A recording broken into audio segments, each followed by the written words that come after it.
সবাইকে শুভেচ্ছা সহ আমন্ত্রণ জানাচ্ছি বাংলা ভিউ সংবাদে। সংবাদ আয়োজন নিয়ে বার্তা কক্ষে রয়েছি আমি সত্যজিৎ সিংহ। বিস্তারিত সংবাদের শুরুতেই জানিয়ে দিচ্ছি লতিফ ট্রাভেলস সংবাদ শিরোনাম।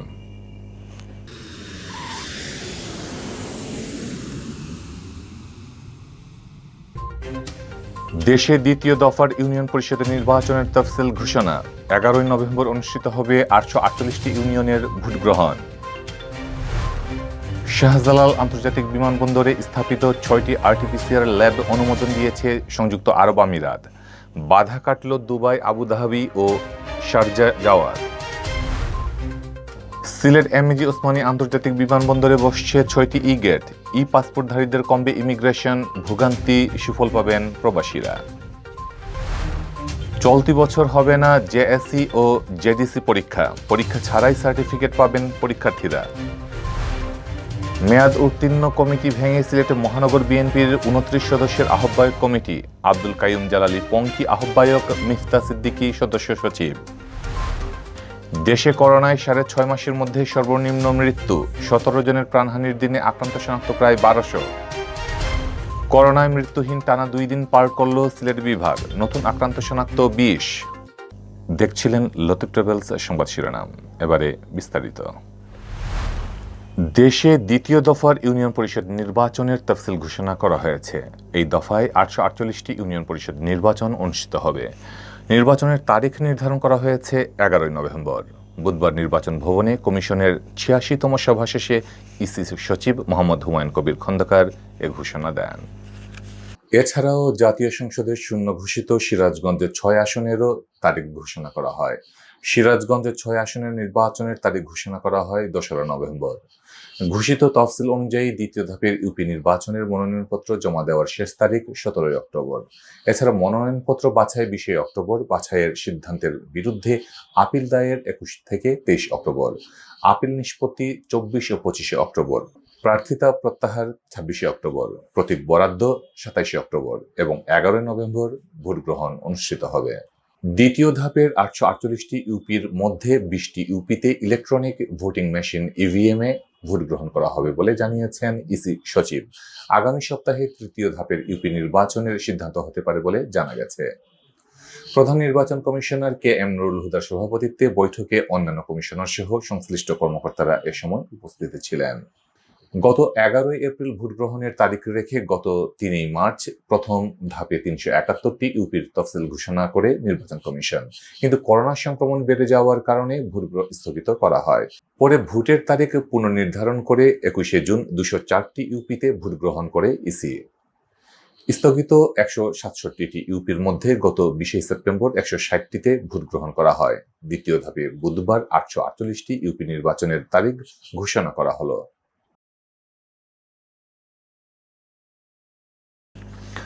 হযরত শাহজালাল আন্তর্জাতিক বিমানবন্দরে স্থাপন করা 6টি আরটিপিসিআর ল্যাব অনুমোদন দিয়েছে সংযুক্ত আরব আমিরাত। এর ফলে বাংলাদেশের যাত্রীদের সংযুক্ত আরব আমিরাতের শহর দুবাই, আবুধাবি এবং শারজা যাওয়ায় কোনো বাধা থাকল না। বুধবার শাহজালাল আন্তর্জাতিক বিমানবন্দরের নির্বাহী পরিচালক গ্রুপ ক্যাপ্টেন তৌহিদুল আহসান বিষয়টি নিশ্চিত করেছেন। মঙ্গলবার সচিবালয়ে বেসামরিক বিমান পরিবহন ও পর্যটন মন্ত্রণালয়ের সম্মেলন কক্ষে বেসামরিক বিমান চলাচল কর্তৃপক্ষের chairman air vice marshal Mofidur Rahman আশা প্রকাশ করে বলেন, আরব আমিরাতে প্রবাসীদের প্রবেশের ক্ষেত্রে আরটিপিসিআর ইস্যুতে যে সমস্যা সৃষ্টি হয়েছে তার 2-1 দিনের মধ্যেই সমাধান হয়ে যাবে।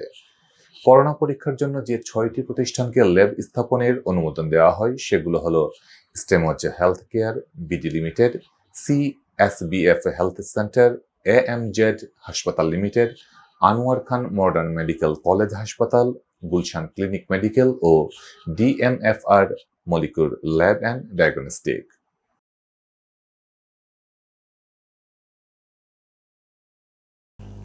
সিলেট এমএজি ওসমানী আন্তর্জাতিক বিমানবন্দরে চলছে ই গেট স্থাপনের কাজ।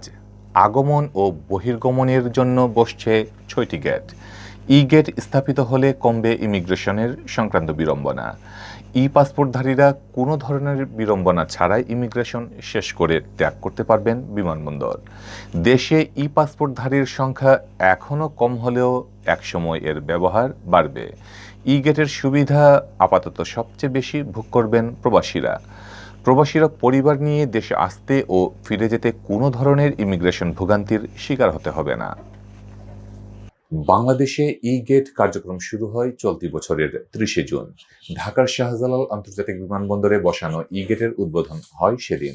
এরপর শুরু হয় প্রবাসী অধ্যুষিত সিলেটের এমএজি ওসমানী আন্তর্জাতিক বিমানবন্দরের ই গেট স্থাপনের কাজ। সংশ্লিষ্টরা জানিয়েছেন, যাদের কাছে ই পাসপোর্ট আছে তারাই ই গেট দিয়ে ইমিগ্রেশন কার্যক্রম সম্পন্ন করতে পারবেন। ই পাসপোর্টে মাইক্রোস্কোপের চিপ রয়েছে। পাসপোর্টধারী ব্যক্তির যাবতীয় তথ্যই ই পাসপোর্টের চিপে সংরক্ষিত থাকে। ই গেটে পাসপোর্ট স্ক্যান করার পর গেটের সঙ্গে সংযুক্ত ক্যামেরা যাত্রীকে শনাক্ত করবে, যা এতদিন ম্যানুয়াল পদ্ধতিতে করত ইমিগ্রেশন পুলিশ। যাত্রীকে শনাক্ত করার পরেই খুলে যাবে ই গেট। এতে কয়েক মুহূর্তের মধ্যেই ইমিগ্রেশন সম্পন্ন হবে। জানা গেছে, বিমানবন্দরে বিদেশ যাত্রী ও দেশে আসা প্রবাসীদের নানা ধরনের হয়রানির শিকার হতে হয়। ম্যানুয়াল পদ্ধতিতে ইমিগ্রেশন করতে গিয়ে তারা নানা ভোগান্তিতে পড়তে হয়। এই ভোগান্তি দূর ও বিমানবন্দরের যাত্রী সেবার মান বাড়াতে ই গেট স্থাপনের উদ্যোগ নেয় সরকার।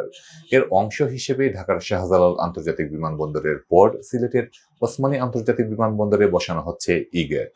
বিমানবন্দরটিতে 6টি ই গেট বসানোর কাজ করেছে ফ্লোরা লিমিটেড নামের একটি প্রতিষ্ঠান। ইতোমধ্যে গেট স্থাপনের কাজ অনেক দূর এগিয়ে গেছে। কাজ সম্পন্নের পরেই গেটগুলো বিমানবন্দর কর্তৃপক্ষ ও ইমিগ্রেশন বিভাগকে বুঝিয়ে দেবে ঠিকাদারি প্রতিষ্ঠান। আগামী মাস দেড়েকের মধ্যে কাজ সম্পন্ন করে ঠিকাদারি প্রতিষ্ঠান ফ্লোরা লিমিটেড কর্তৃপক্ষের কাছে ই গেট হস্তান্তর করতে পারে বলে জানা গেছে। সূত্র জানায়, ওসমানী বিমানবন্দরে ই গেট কার্যক্রম শুরু হলে ই পাসপোর্টধারী যাত্রীদের ইমিগ্রেশনের সময় অহেতুক কোনো কর্মকর্তার প্রশ্নের বা জেরার মুখোমুখি হতে হবে না। সংশ্লিষ্ট এয়ারলাইন্স কর্তৃক যাত্রীর ব্যাগেজ সংগ্রহ, টিকেটের যাচাই বাছাই এবং পাসপোর্টের চেকিং সম্পন্নের পরেই ই গেট ব্যবহার করতে পারবেন ই পাসপোর্টধারী যাত্রীরা। সিলেট এমএজি ওসমানী বিমানবন্দরের ব্যবস্থাপক হাফিজ আহমদ জানান, প্রায় 2 সপ্তাহ ধরে ওসমানীতে ই গেট স্থাপনের কাজ চলছে। বিমানবন্দরে বহির্গমনের জন্য 3টি এবং আগমনের জন্য 3টি করে ই গেট বসানো হচ্ছে। কাজ শেষ হওয়ার পর প্রজেক্ট বাস্তবায়নের সাথে সংশ্লিষ্ট ঠিকাদারি প্রতিষ্ঠান বিমানবন্দর কর্তৃপক্ষকে ই গেটগুলো বুঝিয়ে দেবে। এরপর আনুষ্ঠানিকভাবে এই কার্যক্রমের উদ্বোধন হবে। হাফিজ আহমদ জানান, ই গেট কার্যক্রম শুরু হলে ইমিগ্রেশনে ম্যানুয়াল কার্যক্রম কমবে। ই পাসপোর্টধারী যাত্রীরা সহজেই ইমিগ্রেশন কার্যক্রম সম্পন্ন করতে পারবেন। এতে তাদের সময় কম লাগবে। বাংলাদেশে এখনো ই পাসপোর্টধারীর সংখ্যা কম হওয়ায় শুরুতে দেশের যাত্রীরা এই সুবিধা কম পাবেন, তবে সময়ের সাথে সেবাগ্রহীতার সংখ্যা বাড়বে।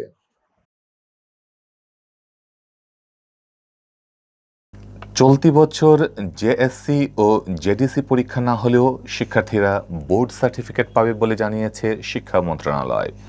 শিক্ষা মন্ত্রণালয়ের জনসংযোগ কর্মকর্তা এম.এ. খায়ের এ তথ্য নিশ্চিত করেন। তিনি বলেন, চলতি বছর জেএসসি ও জেডিসি পরীক্ষার্থীরা পরীক্ষা ছাড়াই বোর্ড সার্টিফিকেট পাবেন।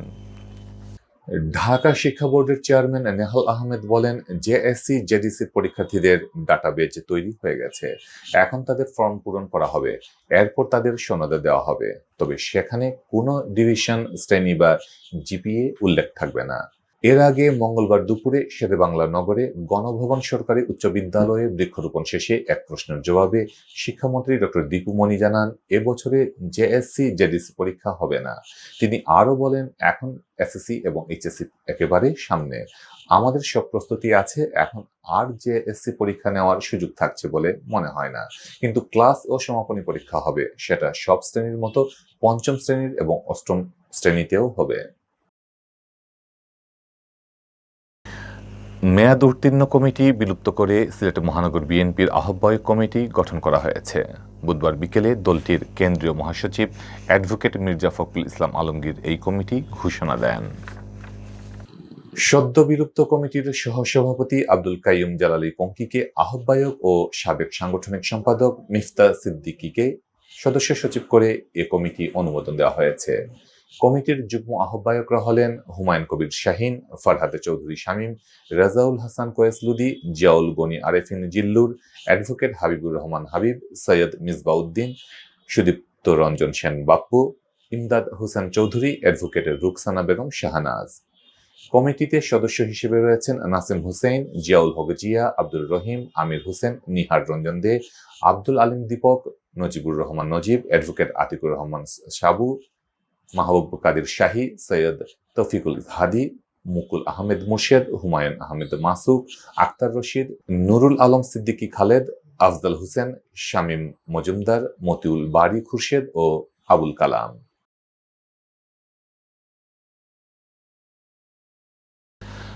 করোনা ভাইরাসে দেশে গেল ২৪ ঘন্টায় আরও ১৭ জনের মৃত্যু হয়েছে। এটি গত প্রায় ৬.৫ মাসের মধ্যে সর্বনিম্ন মৃত্যু। এর আগে ১৮ মার্চ ১৬ জনের মৃত্যু হয়েছিল। মাঝে ২১ মার্চ ও ২৬ মে ১৭ জনের মৃত্যু হয়। পরে আর মৃত্যুর সংখ্যা কমেনি। গত একদিনে শনাক্তের পরিমাণও কমেছে। শনাক্ত হয়েছে ১,১৭৮ জন, আর শনাক্তের হার দাঁড়িয়েছে ৪.১২%। বুধবার বিকালে স্বাস্থ্য অধিদপ্তরের অতিরিক্ত মহাপরিচালক নাসিমা সুলতানা স্বাক্ষরিত বিজ্ঞপ্তিতে এসব তথ্য জানানো হয়। স্বাস্থ্য অধিদপ্তর জানায়, দেশে করোনায় মৃত্যুর সংখ্যা দাঁড়িয়েছে ২৭,৪৮৭ জনে, আর মোট শনাক্ত ১৫,৫৫,০৫১ জনে। গেল ২৪ ঘন্টায় করোনা থেকে সুস্থ হয়েছেন ১,০৮৬ জন, আর এ পর্যন্ত মোট সুস্থ হয়েছেন ১৫,১৪,৯৬৩ জন। বিজ্ঞপ্তিতে বলা হয়, গত ২৪ ঘন্টায় ২৮,২৬০ জনের নমুনা সংগ্রহ করা হয়।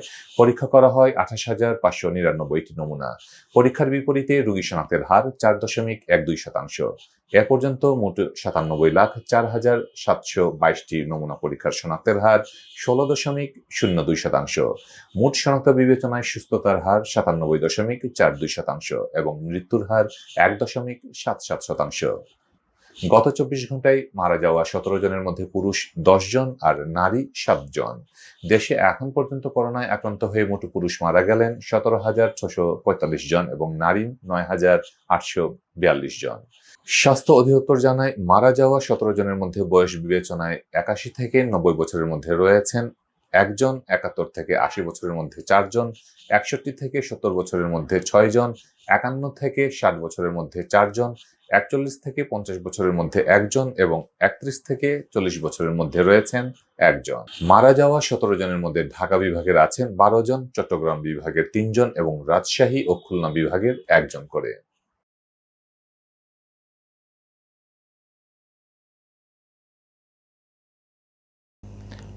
এদিকে করোনা ভাইরাসে সংক্রমিত হয়ে টানা দ্বিতীয় দিনের মতো সিলেট বিভাগে কেউ মারা যাননি।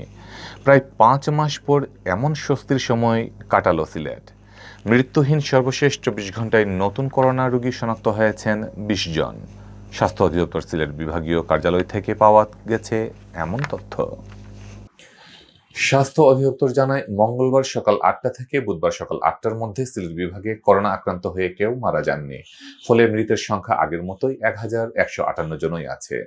এর মধ্যে ওসমানীতে ১১৭ জন সহ সিলেট জেলায় মৃতের সংখ্যা ৯৬৭ জন।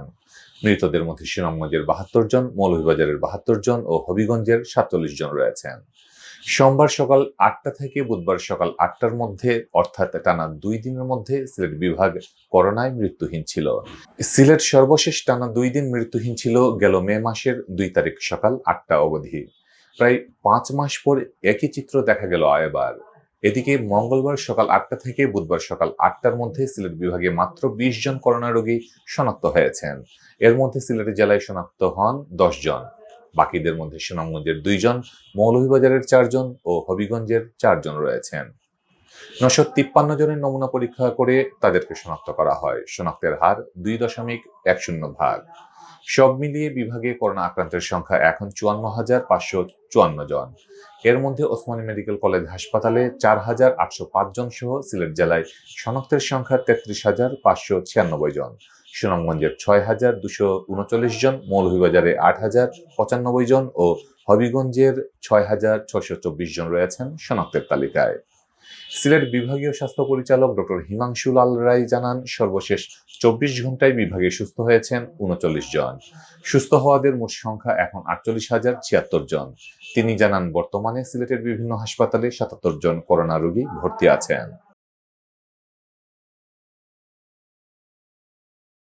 এই ছিল এখনকার মতো সংবাদ। পরবর্তী সংবাদে দেখার আমন্ত্রণ জানিয়ে বিদায় নিচ্ছি। সাথে থাকার জন্য ধন্যবাদ।